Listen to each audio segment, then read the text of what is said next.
Bom, pessoal, eu tô aqui para falar do momento mais aguardado do Congresso, pelo menos para mim, que é a publicação do novo guide de terapia nutricional na UTI.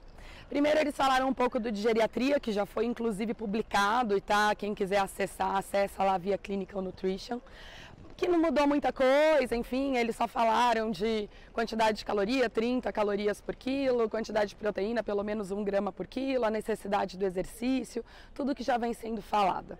Mas vamos para o de UTI, que é a grande novidade que não tem onde ninguém achar. Bom, foi um pouco frustrante alguns pontos do guideline. O primeiro deles é em meta energética. A gente já tem visto, e inclusive a diretriz brasileira, o DITEM que acabou de sair, falava disso, que naquela fase super aguda do paciente na UTI, a gente tem que ser muito restritivo em termos calóricos, né? E a gente tem que trabalhar com uma quantidade de caloria mais baixa para evitar a hiperalimentação que é tão grave nessa fase.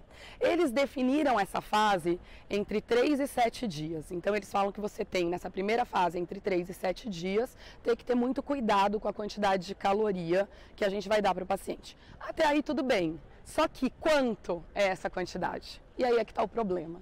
Eles não deram uma quantidade, por exemplo, como regra de bolso, que nem a gente está acostumado a ver nos últimos guidelines.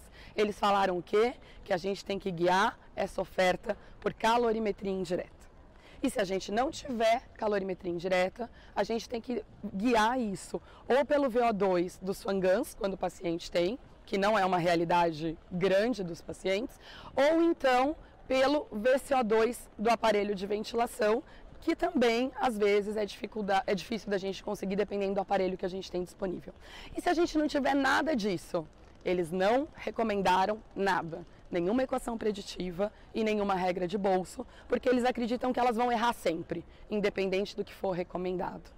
E aí a gente fica numa situação difícil quando a gente não tem para tentar estimar. O raciocínio racional é o mesmo. Então, assim, desde que você não tenha nada, você vai começar com pouco. E aí esse número é mais ou menos 70% da meta. Então, calcule a meta como der para calcular. A gente vai usar 70% dessa meta nos primeiros aí 3 a 7 dias, dependendo da gravidade do paciente. E a partir daí, sim, a gente vai poder, enfim, ter um objetivo de uma dieta plena e aí metas um pouco mais agressivas para o paciente crítico.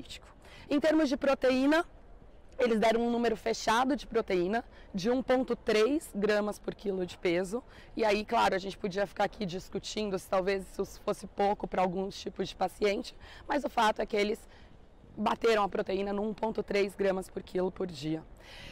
Além disso, o que foi falado? Eles não falaram muito de escolha de fórmula, nada disso. Vai ter na diretriz, mas não foi o tópico da aula. Ele escolheu falar de alguns pontos específicos, falaram um pouco de parenteral, falaram um pouco de glutamina, e aí deixaram a glutamina recomendada para paciente queimado, glutamina enteral, e só para paciente queimado, e a glutamina parenteral para aqueles pacientes que não estejam estáveis, estejam hemodinamicamente estáveis, que não estejam com droga, que não tenham falência renal, falência hepática, mas não contraindicaram para todo mundo, como fez a última diretriz americana e canadense.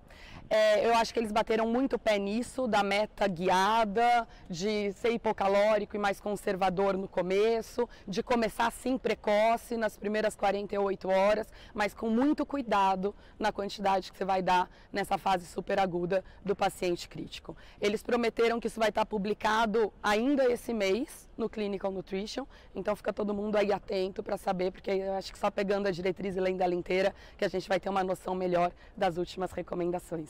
Acho que é isso.